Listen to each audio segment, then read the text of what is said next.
Alrighty, welcome everyone. I'm Teeaboo, and I am here for Mushoku Tensei Season 2, Episode 2. It's the third one, but it's Episode 2 because there was the 0th one. Makes sense? I think that makes sense. Rudy's back. He remembered something he was having a hard time accessing. Something about connection, something about working together, something about teamwork and being a part of something and all fighting so that you all don't die and y'all gain together. And so he and the squad of, their name just fully escaped me, Kitten Caboodles, he and his new squad of friends, returned with a big haul of bear pelts, and also their whole crew and their full bodies all put together and not torn apart by a bunch of bears, which is pretty good. He reawakened to that little bit of himself again. I think it was a great reintroduction to the story. We pick up where we left off with a sad boy and sort of move past that a little bit, at least start taking those steps and those reminders of what we're here for. What is it about this story again that's so deeply compelling and so heart-wrenchingly interesting? Well, it's the journey. It's the ability to pull yourself out of the thing, to realize that there's more than the darkness and the struggle that pervades your existence. You can step outside of that. You can step past it. And the show shows us how sometimes. So, that's a pretty good start. I don't know what comes next. We'll see. I just don't know. I don't know how the pace of this season is going to be. I don't know how fast we're going to move toward big stuff. Is it endgamey stuff with the mom and the thing? I don't know. Are we going to switch our focus between Rudy's side of things and Sylphie's side of things, or Eris, or anyone else? Or are we going to be as limited as we can and focus directly on his perspective and his establishing himself and this new squad of people as an adventurer? Or are we going to tell intermittent vignette small stories, the kind of little things that are not quite Aesop's, not quite so straightforward, but little tales, interactions with particular characters, run-ins with the law, and run-ins with other bands of adventurers and various monsters that give Rudy a chance to make choices and give our characters a chance to come up against conflicts? Are we going to focus a lot on the interpersonal dynamics of this new team that we've got, what with Sarah and Suzanne? I knew it was close. I knew it was S&S. And the other, the mage and the cleric and all these other characters that we've met and are kind of at this point using as a means to an end, are we going to actually turn them into fully fleshed out characters who Rudy's going to really get to know over a long period of time? Or are we going to continue moving along? I don't know.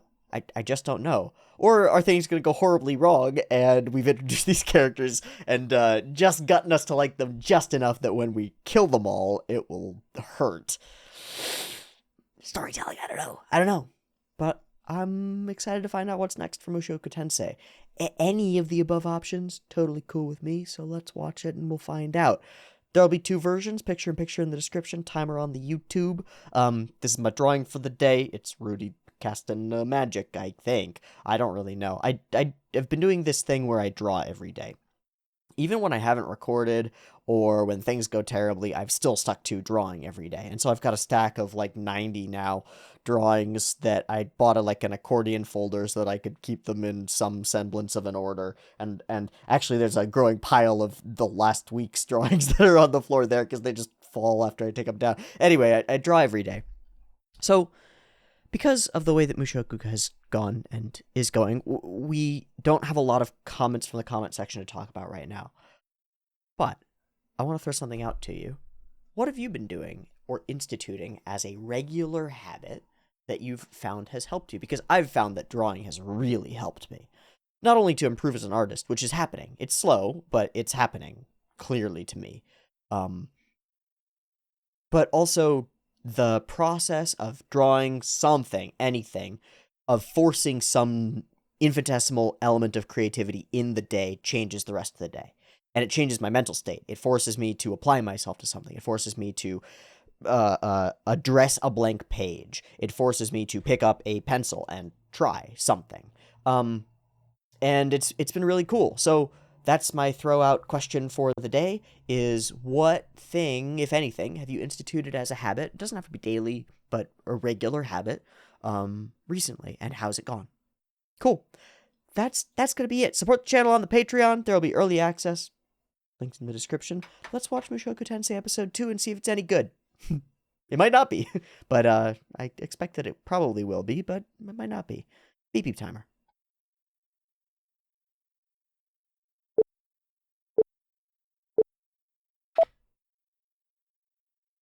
We're right in the midst of energy. We are running around doing errands?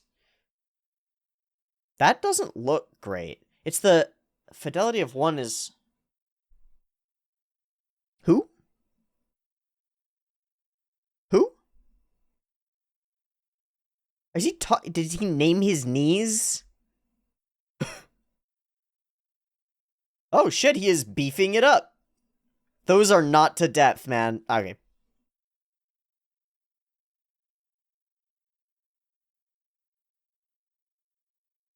Those are not to depth, man. Did he name his tits? He named every body part. What? That's stupid. That's stupid. Remember at the end of the last episode when I was like, people are gonna point at this and be like, oh, there it is. There he is, being the idiot. Now here it is again. What is with the fidelity of everything? Step to leader? Snowdrake.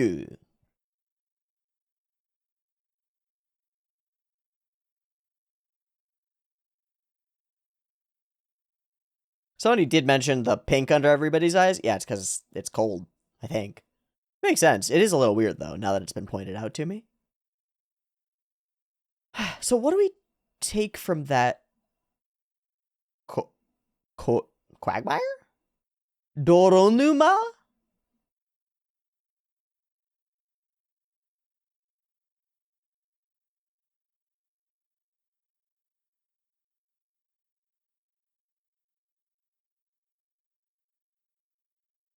Doronuma.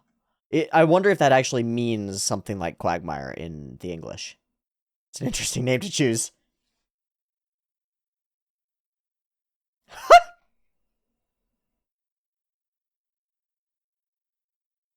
He's out of his mind. Dude, he's so shattered.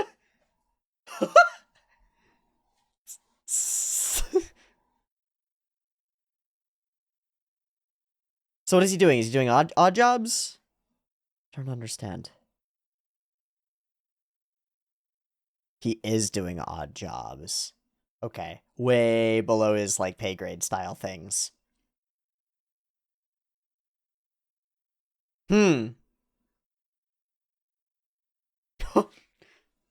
This is how they deal with snow? Woof.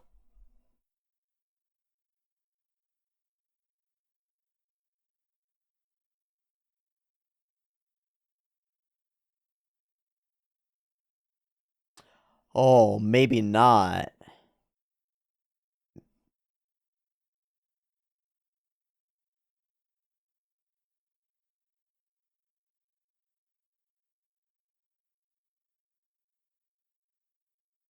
So maybe the job had more to do with the magic circle than with the snow.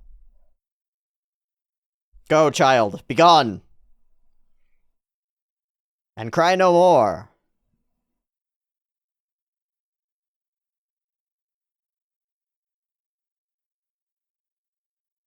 Ha! So we are gonna play with that. Interesting. Okay.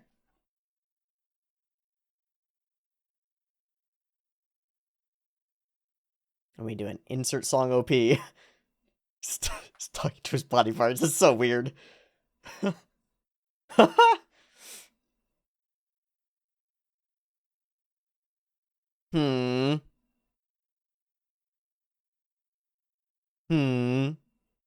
Ishoni iku. Counter arrow. That's it.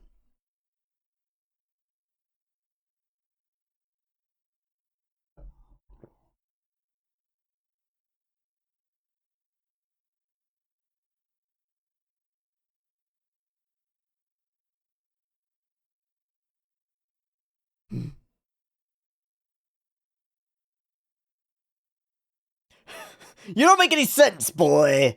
What are you after? What is it you're after? I don't like you and your face. She's so funny. Alright.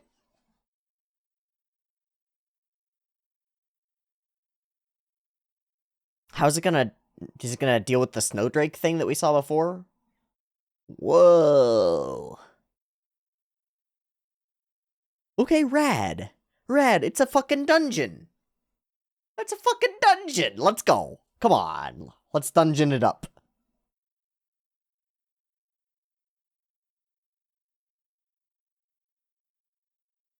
That was an interesting frame.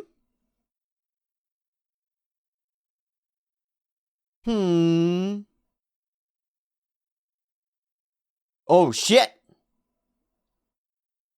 Haha. My guy.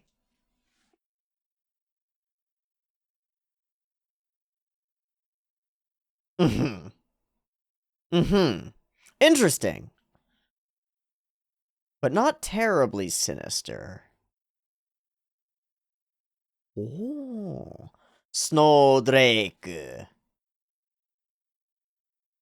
Yeah, unless...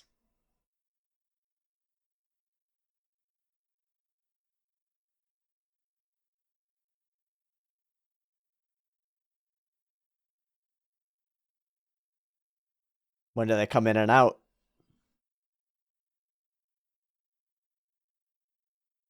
Yeah, it feels weird. I wonder. Maybe it has something to do with that other crew. Oh! Oh! Oh! Oh! Ah! Ha! Yeah, stupid. Couldn't possibly be. Come on, man. Distracted by stone titties? Come on, man. Uh-oh.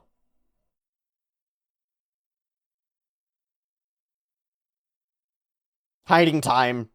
Oh, they don't fly. Okay, they are drakes. That looks great. The rumble is cool, too.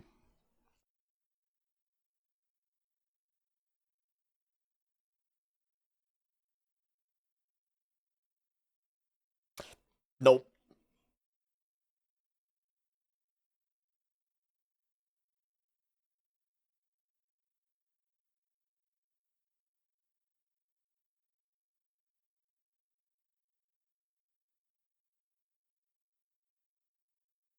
Guys? At least they got out safe. Is that the idea? Master. I think they're planning... Yeah, okay. So they're not leaving you behind. Cool.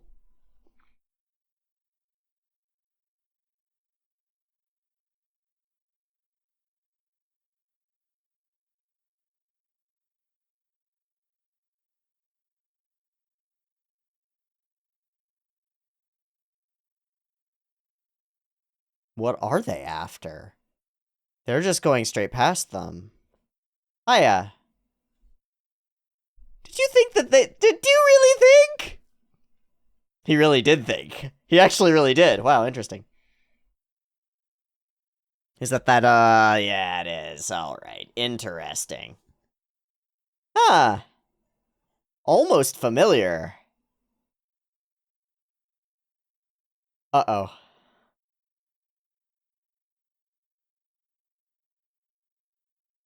So we're gonna make more friends. God, there's a lot of drinks. Hiya. You've got blue on you. Who are you? He's gonna walk straight past him. Oh, never mind. That's worse. Ah. The nail!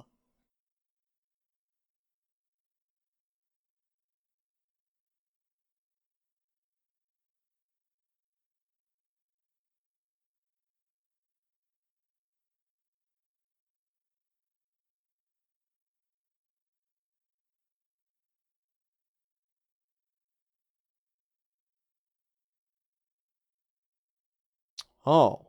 So that's not the same. Okay, I was under the impression that they were actually the same place.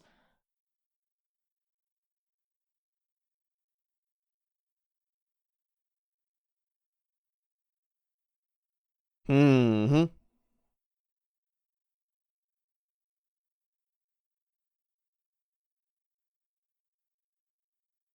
Mm. So can we negotiate some kind of settlement here? Yeah, we're not trying to actually intentionally step on your territory. Hmm. Ah, yeah, and things are mutually beneficially resolved? Well. Yeah, now how do we negotiate the actual... Oh, okay. Reasonable. Fair enough.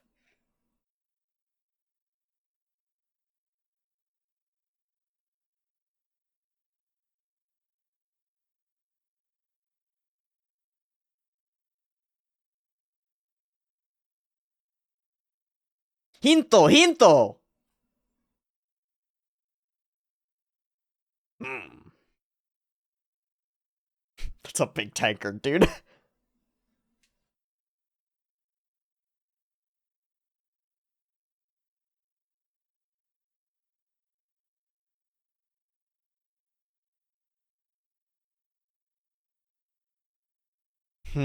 So we really are playing with that moment. I feel like if so, we could have accented it slightly better. But that's okay.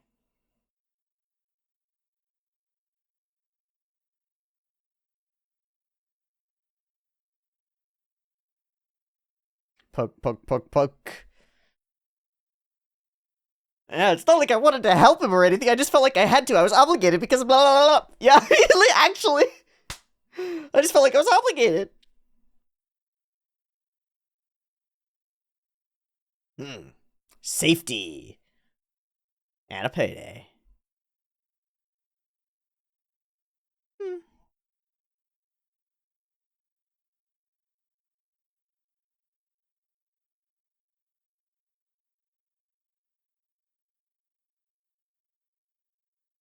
Hmm.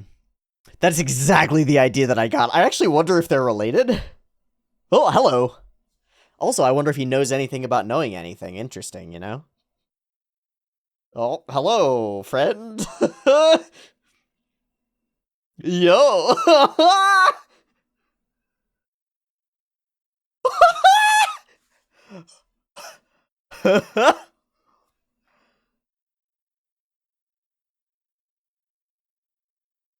He can barely keep his eyes in his head.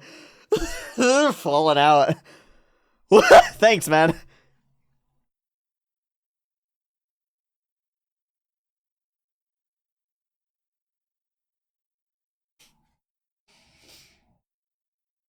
This is a cute sequence. he backs down to tell it. You're right. I am actually too passive. Ah. He doesn't even get it. That's really funny. Oh. Bote?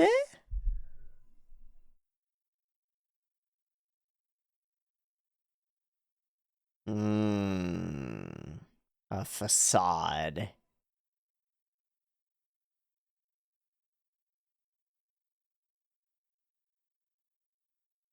Fascinating.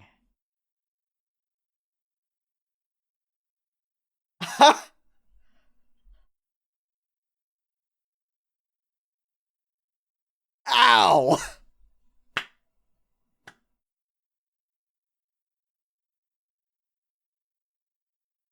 That's not what he wants, man!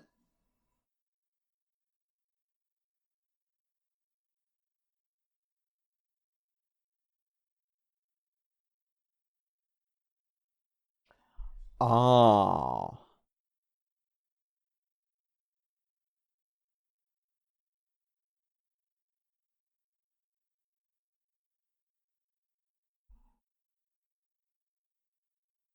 Wow. And he's reaching for it. Yeah. Wow.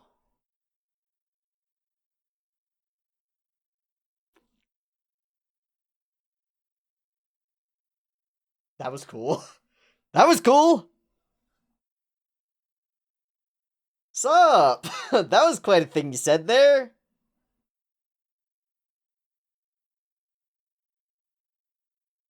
Nada.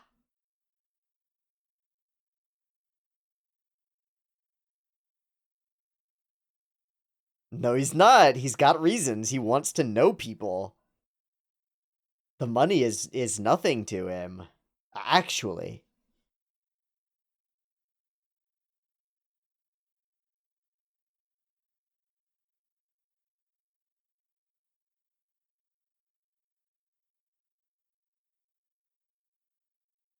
Hmm.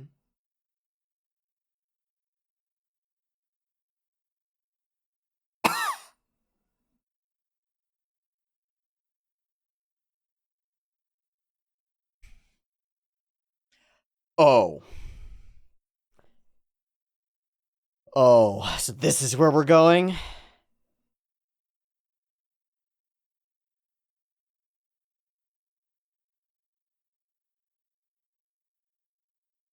Literally the thing that happened moments ago with him. Because he's gonna go, man. He's gonna go. Death Wish style.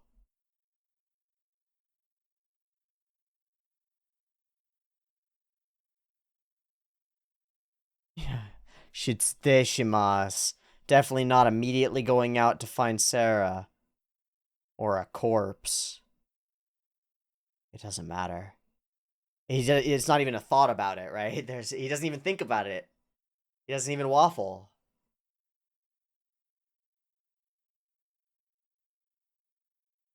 Ha!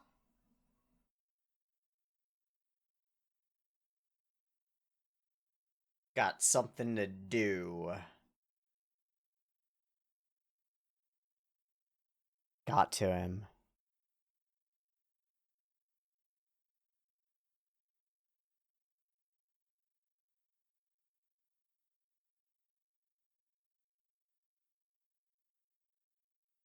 He just wants to know.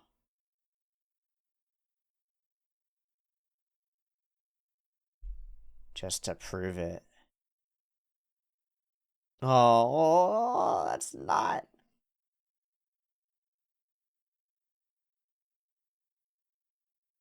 Brutal. That's the point, right?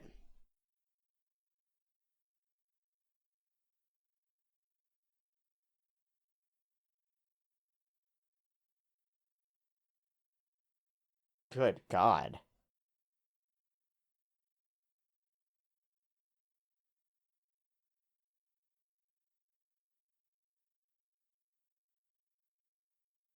Are snow buffalo carnivorous? Like, what the fuck?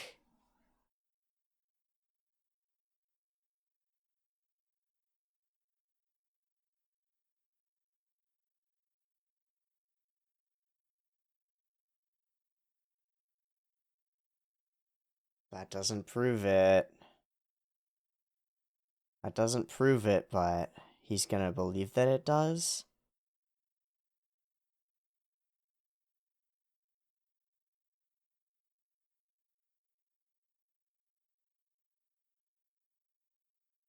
It's not entirely clear. Yeah. What the fuck is that? The trees? Whoa! Whoa! Hi! What? Kinky trees?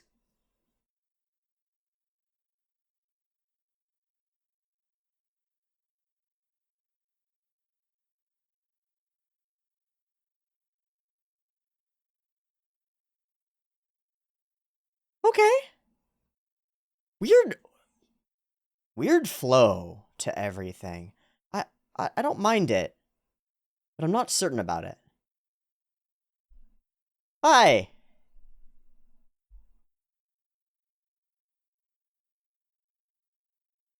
Real smile? Yeah. Real smile.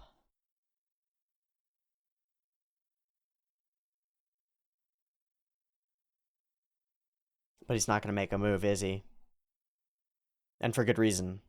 And that's proper. Ha! Never mind. Maybe I'm wrong.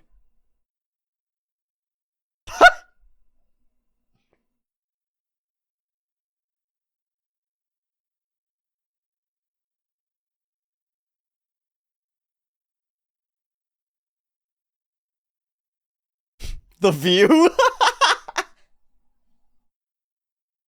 Mimir's still dead. What happened?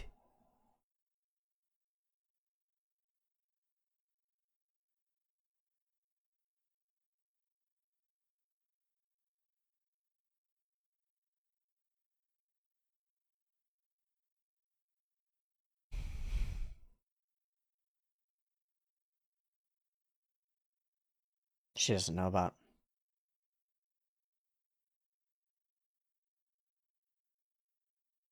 Those moments of recognition of like, okay. And when he said it too have been really good. Yeah.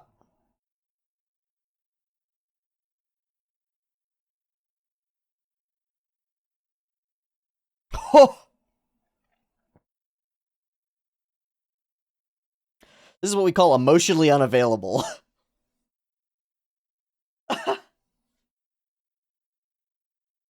Aww. Aww.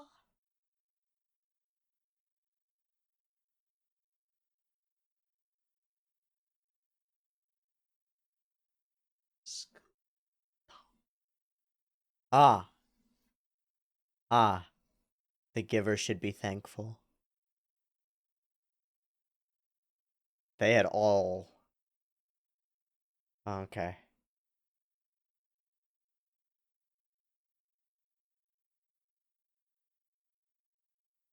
Yeah, I also insta-cleared the blizzard.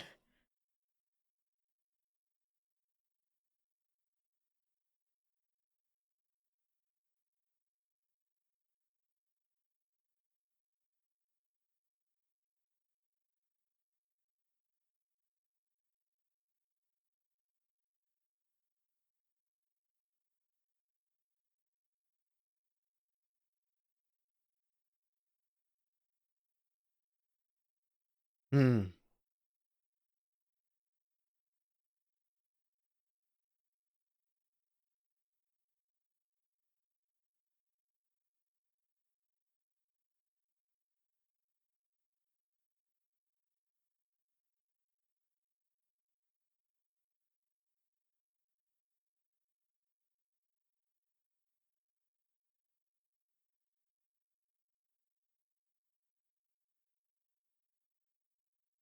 Mmm.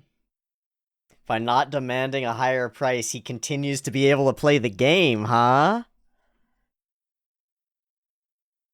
That's one way to frame it, at least. Yeah. That is one way to frame it.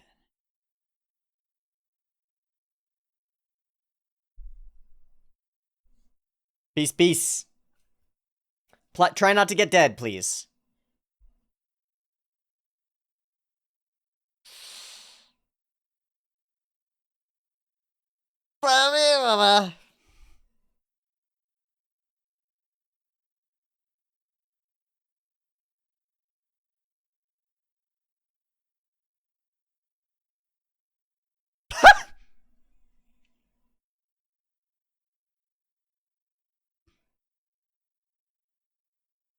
Why do I feel like it's gonna be the exact opposite? I don't know.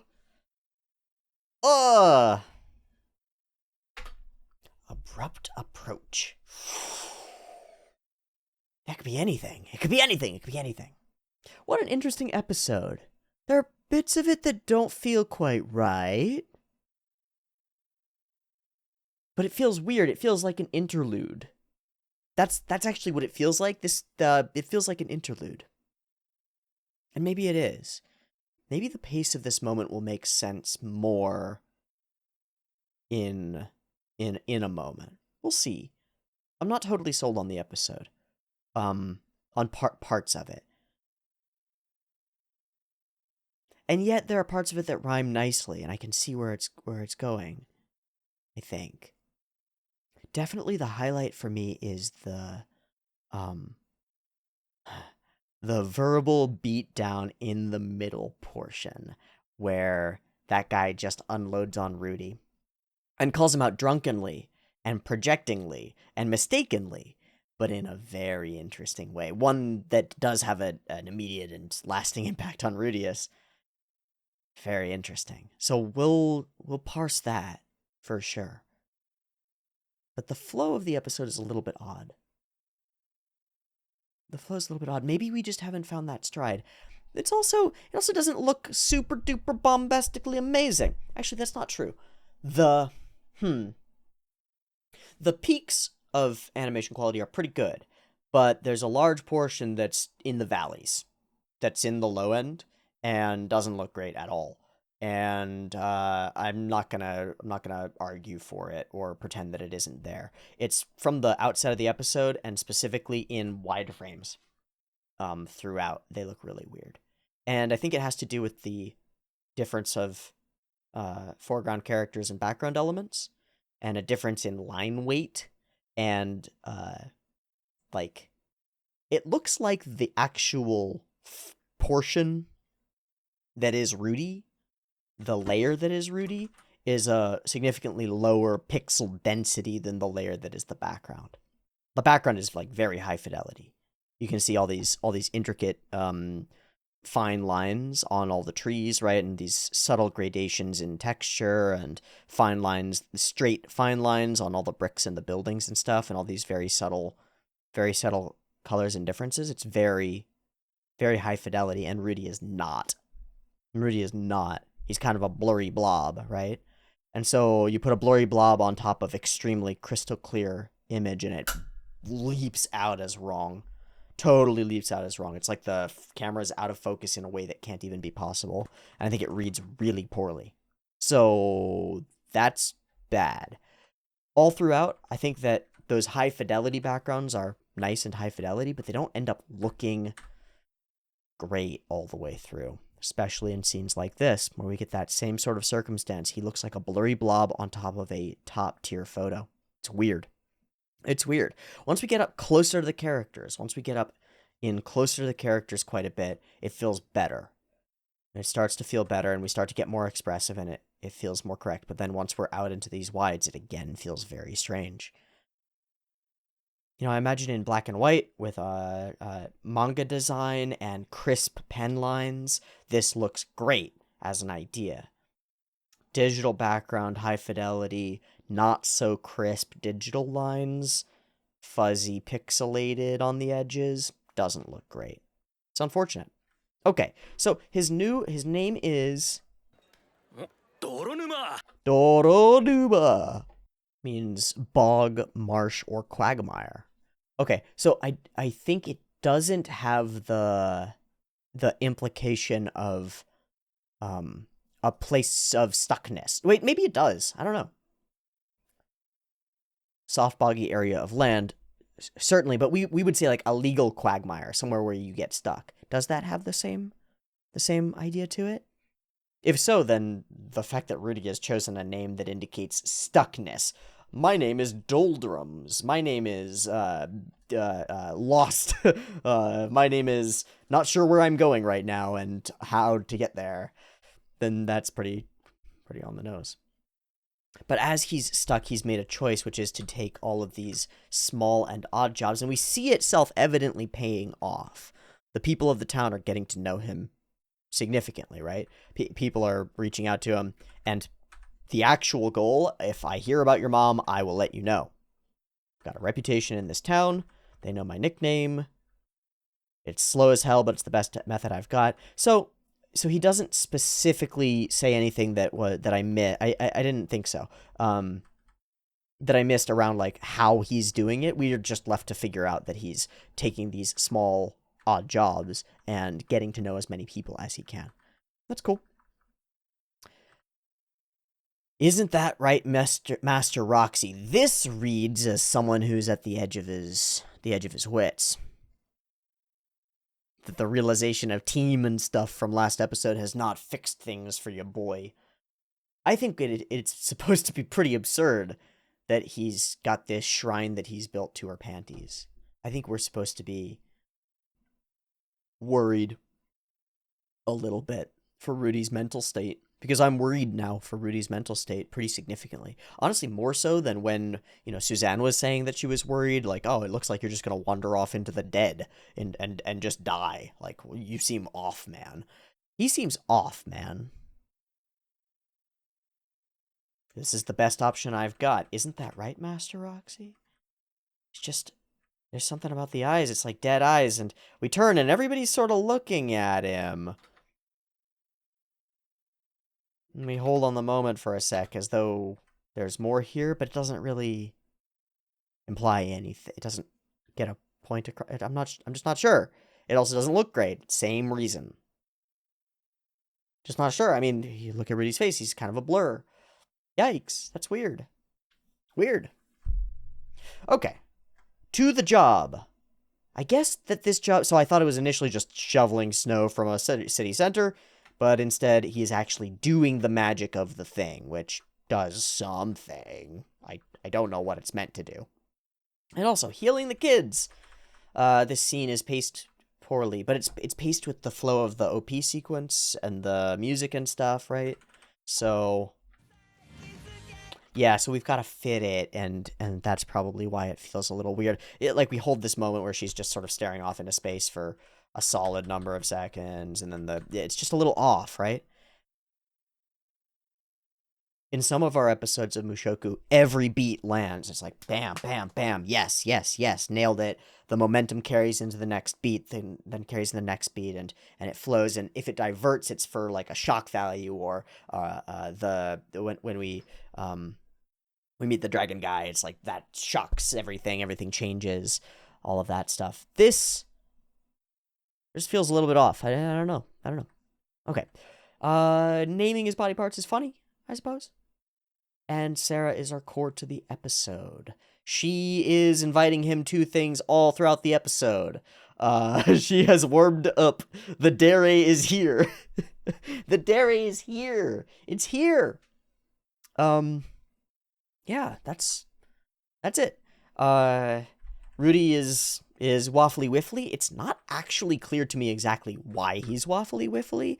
He says it's because teaming up with them over and over doesn't do much for my goal. But anyway, stop being so polite. Don't like, and we bring in the other crew, and then we pick a job, and then we're there. Snap, crack, pop. I like the space. I think that it's a cool landscape. Pretty fun. I like this frame.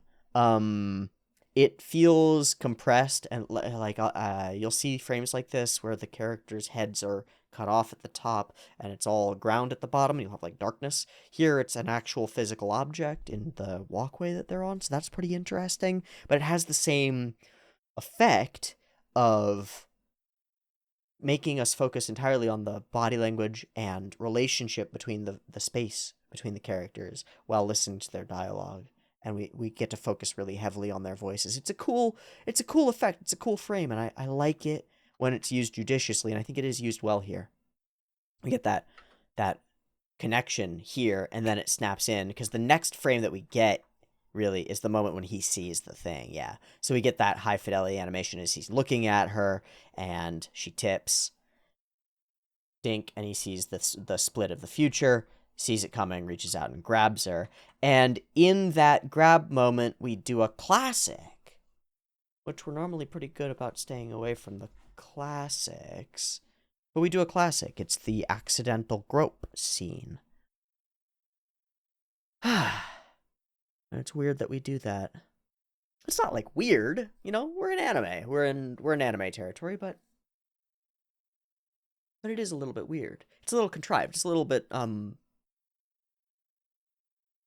cartoonish, even. Is there a TV tropes page on an accidental grope scene? I'd like to know. Ah, thanks for the mammary. That's what it's called. Yeah, it's accidental pervert and suggestive collision, but mostly it's thanks for the mammary. We happen to have accidental sexual contact. It's just interesting. Like, it's, you know, it's a real thing that might really happen. But it does something to the relationship between the characters immediately, right? It implies things both characters know what it implies. And it leads to our female character, like, she doesn't do the usual, which is the freak out, blush, smack, hentai!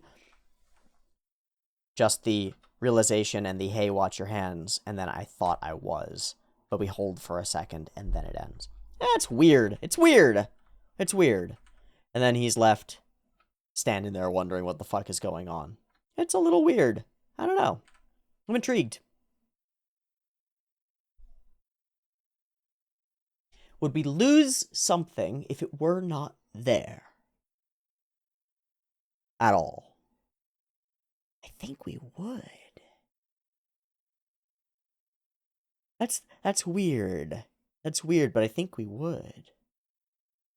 The framework doesn't work unless there is something. It wouldn't have to be that, though. You could sub it for something else. You could sub it for any other kind of poignant interaction between the two characters. And it wouldn't have to necessarily be sexual. You could sub it out. But if that beat isn't there, then the beat where the arrow lands when he thinks that they've all abandoned him for a moment doesn't land properly. Why? It's like the connection between those two characters is critical for what comes next, even though it's separate. I gotta think about that. I don't know what's going on there. Because I really do think that without that scene, without some scene of contact, connection, communication between Sarah and Rudy, what comes next in the episode doesn't work properly. That's weird. Okay. They only use this as a passage. Yippee-ki-yay. We buckle in. We've kind of done this before. The little moment where we see our demon queen of lordness is pretty funny. And we get distracted by taters. And then they come. They look pretty cool.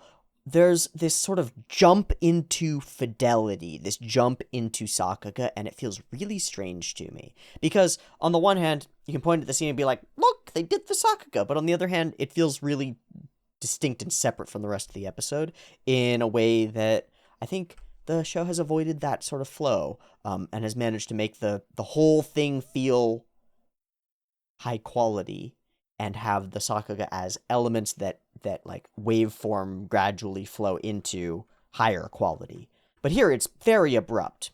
As the next title for the next episode will be, it's very abrupt. Suddenly there are really highly animated lizards and everything is moving really fast. I understand that it's doing that for good reason, because we're suddenly in an action scene, but it's just, it's a little jarring to me. It also sort of feels, here's what it also feels like. It feels like in Mobile Suit Gundam where we have to have a transformation sequence and battle in every episode. That's actually what it feels like a little bit. Do you know what I mean?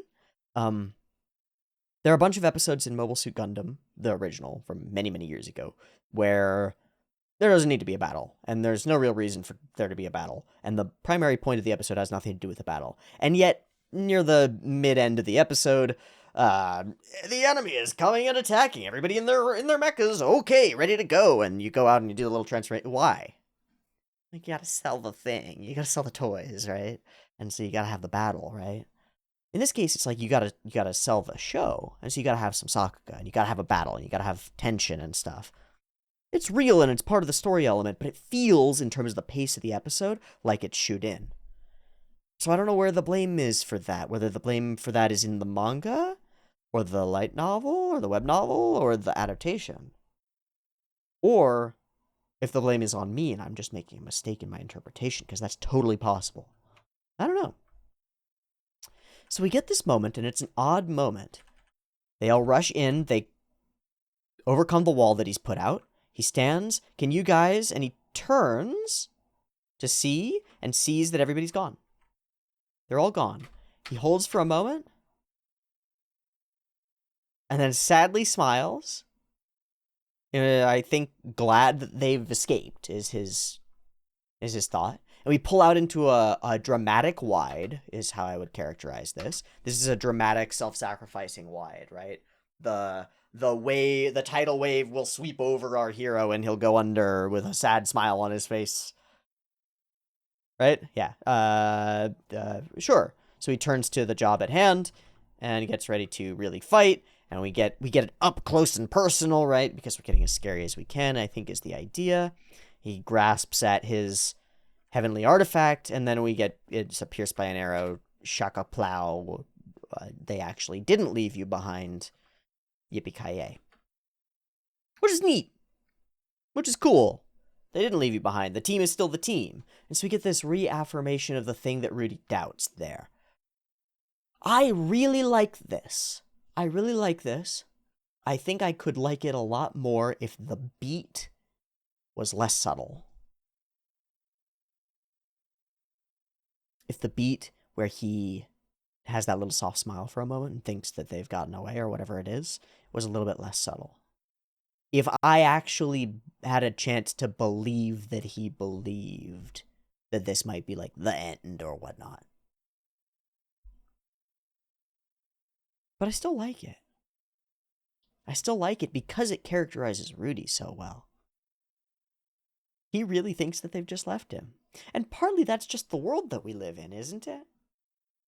After all, when they come in a bit later and announce that 2 of their party members are no longer with them, that's a pretty normal thing, right? And he's glad that the others have gotten out. Of course, he then immediately acts differently, but the idea that a party would leave another party member behind makes perfect sense. He's not surprised at all. Of course I would be abandoned. And then it becomes a little bit more clear, right? Oh, he's got abandonment issues. He thinks they're gonna leave him.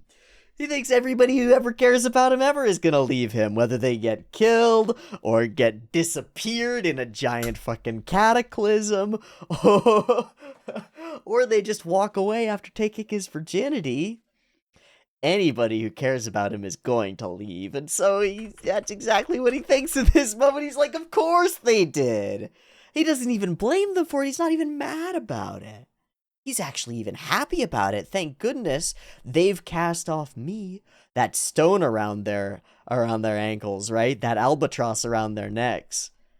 Now, I don't know that he's necessarily that far down on himself. But under the surface, he really thinks anyone and everyone will just leave him behind. Oh, poor boy. Oh, poor boy. And we get this little moment of the little face from him that I think sells it. Finally. Because he really did think. He really is surprised. Head out of the clouds and help us fight? Yeah, okay! And then this guy, who's a walking chaos monster with a grin. I really wonder if they're related. I wonder if he's related to anybody that we know. I don't know. I like the way that this conversation plays out. We have to negotiate this space. He's really mad, and there is every opportunity for this to go really poorly, for this to become a PvP experience. In fact, seems like the most likely thing that could happen is that these 2 groups end up fighting each other. Even though it's a totally normal, totally understandable misunderstanding. It's only because they're able to handle it well. It's only because of that acquiescing attitude. It's only because Timothy is not about the macho fighting stuff.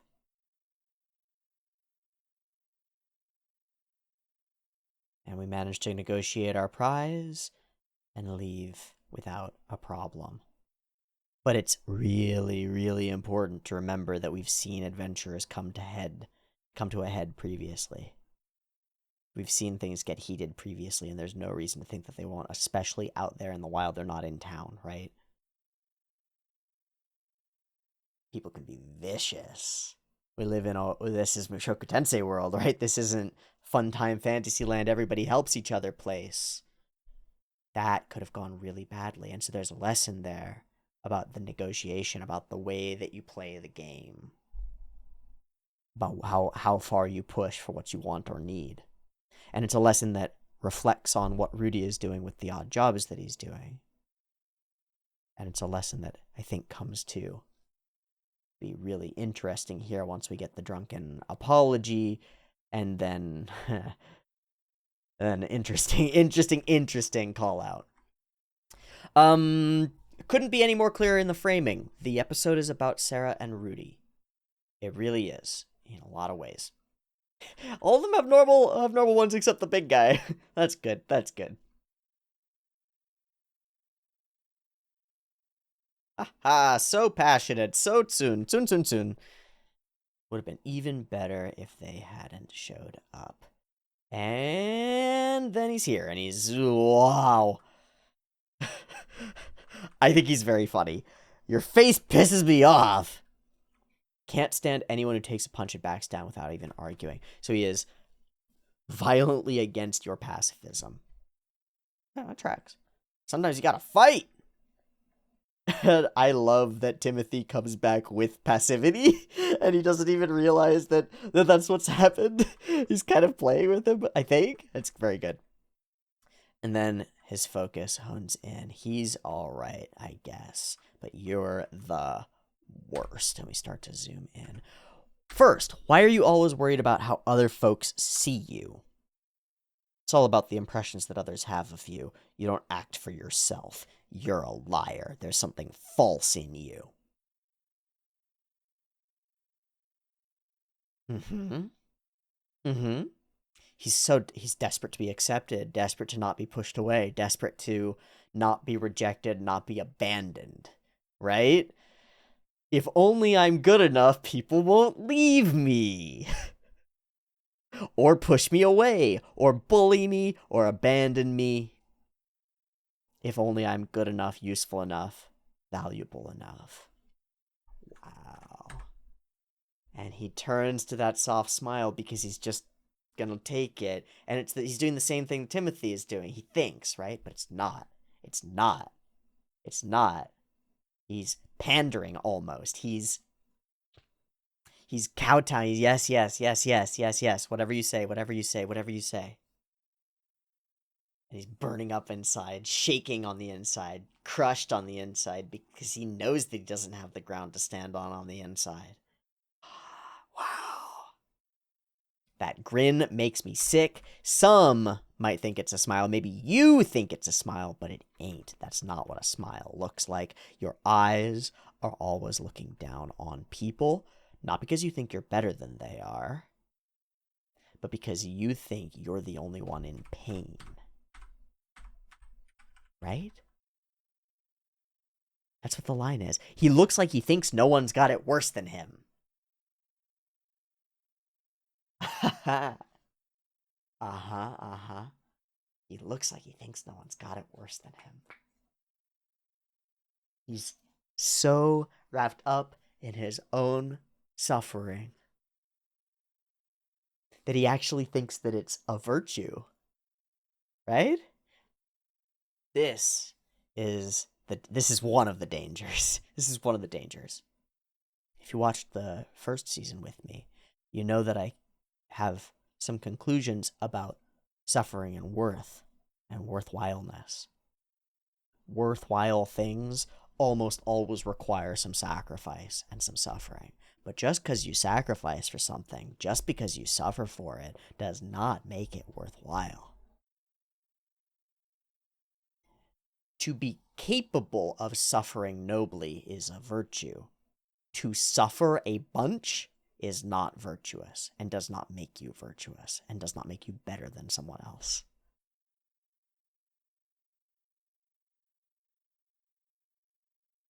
It's really easy to, it's weird, but it is really easy to convince yourself otherwise.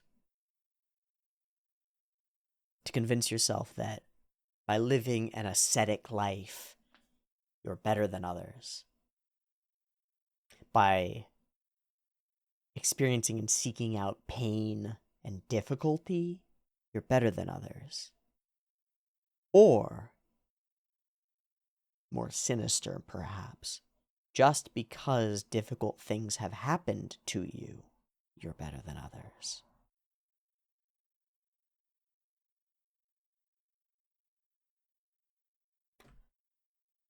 I don't know what he's been through, but he won't face it. He's running away. And he keeps running. I'm sorry for being an eyesore. I'll stay out of your sight. And he crashes through, making fun of me? Turning down money to get your name out there? Living like an ascetic? How dare you? We all need money. But there is something here that's important. This guy is not a great critic. He's not exactly like a saint or aware in any way, shape, or form what's going on inside Rudy. So while his criticism sticks and hurts, and the barbs definitely hurt Rudy, they come from a place of ignorance. They don't see his perspective. And his whole calling Rudy out for the money thing misses the point. If we buy Rudy's reason for taking these odd jobs is to get his name out there and get a reputation so that he can find his mom, find others, then I think it makes perfect sense. And there isn't some whatever this guy thinks the reason is, isn't the reason. So take some of it seriously, take some of it not seriously. He is guessing throughout. He just happens to guess really well on one portion of his criticisms and not as well on some of the others. That's pretty cool. Enough already, you're drunk. Are you enjoying life? If not, drop dead. I'm sick of seeing ya.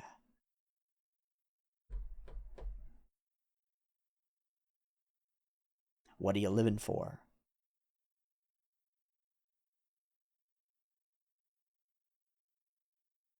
This is a hell of a face from Rudius. We pick up. Nothing has changed. You're just half-assing your way through life. Reasons my ass. Huh. A disdainful sneer. They return, and indeed something is wrong. And there isn't like the oomphy framing around this, impact though, oh my god. It's just normal. It's just another day.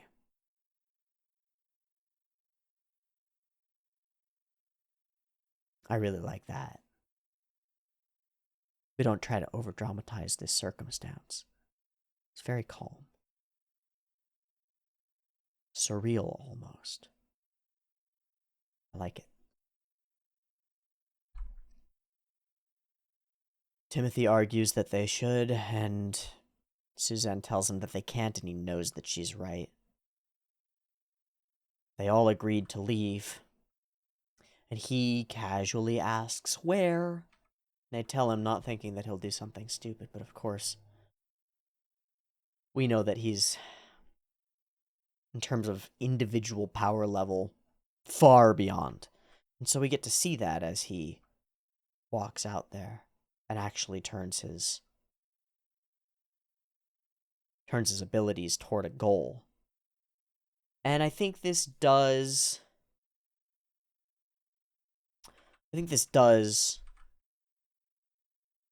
help to validate some of what Conrad, I think, said. Because Rudy can change things big time, in huge ways. Can change the weather, literally.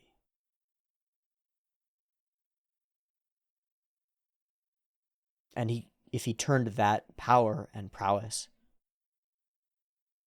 to, one, making a name for himself, and two, seeking out what he's actually seeking out and moving toward his goals, nothing could stop him. Nothing could even get in his way or slow him down. So there's a hint of truth to it. All the obstacles in the world, all the monsters and forests and distance, can't stop him. But he's not clear on what he's doing. He's not coherent.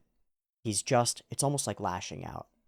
It's an unconscious action, and he's consciously, self-awarely unconscious about it. What am I doing? Why am I doing this? He doesn't know.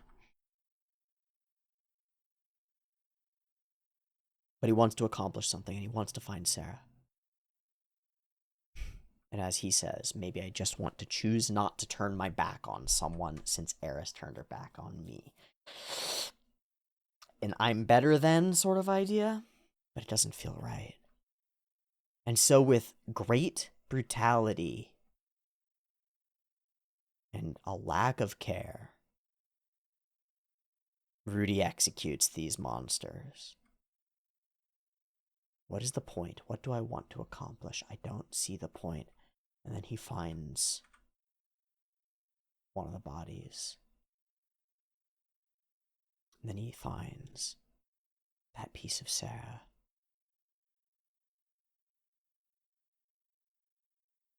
He stands in front of the fire, thinking that he's found the proof that she's gone and dead. And he mourns somewhat the loss of a potential friend.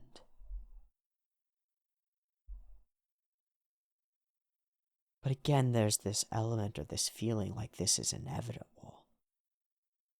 Like the whole time, partly he's been avoiding connection in order to avoid this pain. And so when it actually happens, the pain doesn't come because he avoided the connection. Good job, Rudy.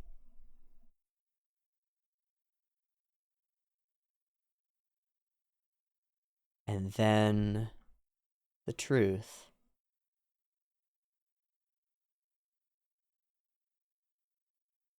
Suddenly something attacks. It's a little weird. It's unclear exactly what happens here. Just not sure. Where in space is the tree thing and the attack thing and what is happening and how? I don't know. It's a little weird. It's unclear. But then it becomes immediately clear that Sarah is trapped and not dead. And all the whiffling and waffling evaporates. We get pure emotion and motion. I think this is one element of the episode that's done well, is we leap into action. And the whole episode has been, with the exception of the Drake's shot, has been pretty solidly slow-paced. Normal action. And why? Rudy's been reluctant, unthinkingly acts. Struggle. Oh, distracted. Right? He just gets out of his own way. He just gets out of his own way for a second, and then the world opens up to him, and he can just stride straight forward and accomplish the task. It's like easy. Giant tree, enormous monster. Cool cut. Cool scene. I assume that this is Kyukawa. I don't know. It's a cool scene. It's gorgeous. Immediately is there. No problem. Burn away the stuff between them. Burn away all the roots and branches. Dunk into the water. Up. Out of there. And you're safe. And as her eyes clear, we get a real smile on Rudy's face. What am I doing? What am I here for? What's the point of any of it? There he is again. We caught him for a moment at the end of the last episode. Bam, there he is again. Hi, protagonist. Hello, main character. We have a moment of continued intimacy. And, again, that sort of accidental pervert sort of thing. Just, again, a little weird. I think they nailed the Mimir is dead Soka.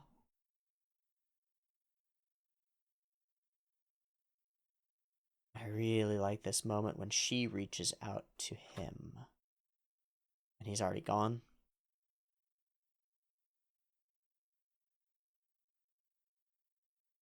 And then her genuine gratitude. And inability to express herself, which is very cute. We pan up to the bright sky, and he says that he feels saved. Forgiven. That the giver should be thankful. But he doesn't consciously realize what has happened, right? Because what has happened?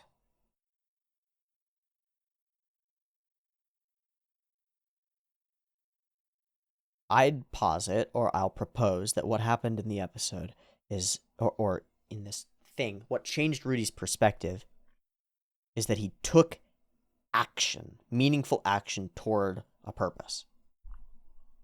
And it was meaningful action toward a purpose that felt similar to the purpose that he's actually driven by. Because his central purpose at present is to find his mother and the others who are scattered. And he hasn't really been taking action toward that purpose. And he knows it. Even though he can rationally justify and say, no, everything that I'm doing is building out a reputation and all this stuff in order to slowly lead me toward the goal, it doesn't feel right. What does feel right? Moving towards something. And that's literally biologically, neurochemically true. Is that your ability to experience positive emotion occurs directly in relation to moving toward a stated goal. No goal, no positive emotion. No movement, no positive emotion. That's why staying where you are is always going backward.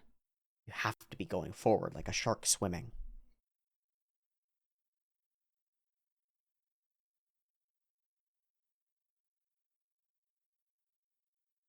So he doesn't consciously realize that.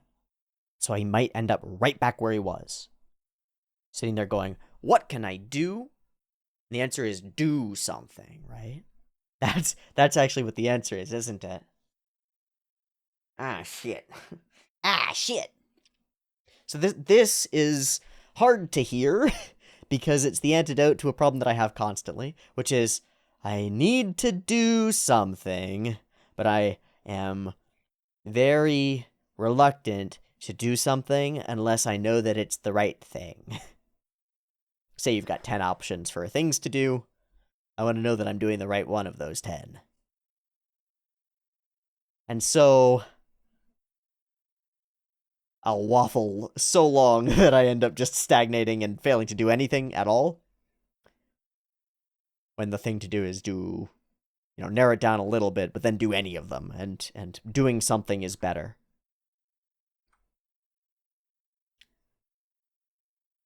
I rescued her, but it feels like it's the other way around, and that's the other element. Whether it's selfish or selfless, taking action that assists others does feel really good. It does feel really good. And now it's Sarah defending him from Suzanne. If there's any way I can repay you. And he refuses.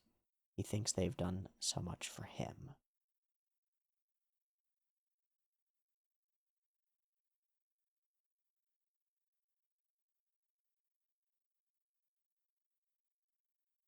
And I think that's a good idea.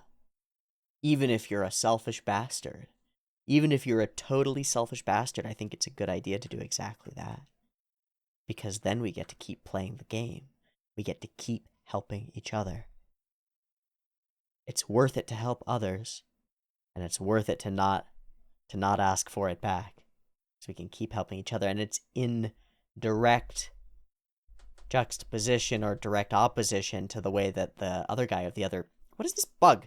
How did this bug get in here? The other guy is not doing that back and forth teamy sort of thing, and we'll see if that comes around in any way.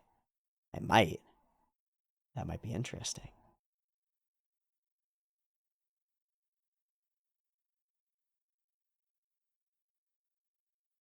I thought I'd thrown away my old cowardly self, but whenever you're before me, I feel the same way I've always felt since that day and realize I've been waiting here unchanged the whole time.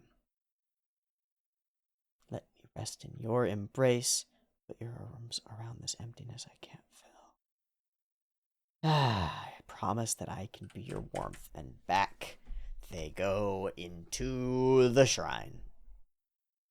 A sprinkling of cool animation, little impact frames, the magic kicking in was cool. Other things throughout the like little fight sequence thing were cool. The whole walk into the forest is dramatic and interesting and good. And the finding Mimir's body is somber, and the shots that we hold after that are good. I think it might just be the first few minutes of the episode that feel a little whiffly to me. That's okay. It's still, once we unpack a little bit and scrape off the layer of dust, there's solid stuff under the surface. I'm I'm not dismayed. I'm not scared here. I think we're going interesting directions with Mushoku Tensei, and I'm excited to see where it goes from here. And if this instance of interaction is going to have long-lasting effects, I don't know. Rudy continues to move toward bigger and better reputation and better friendships, as well as pick up new admirers, this one in the form of Sarah. And then abrupt arrival.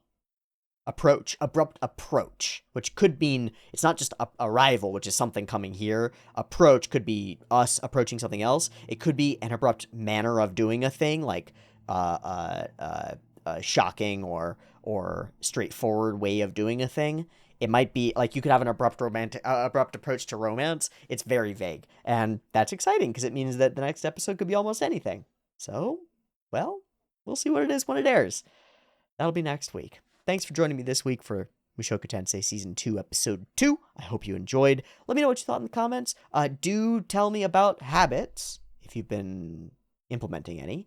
And let me know if I missed anything, mistook anything, misinterpreted anything, or if there's anything else that you'd like to mention about this episode. That would be great. I'll see you next week for more Mushoku Tensei. Have a great day and a great week. Much love. Peace.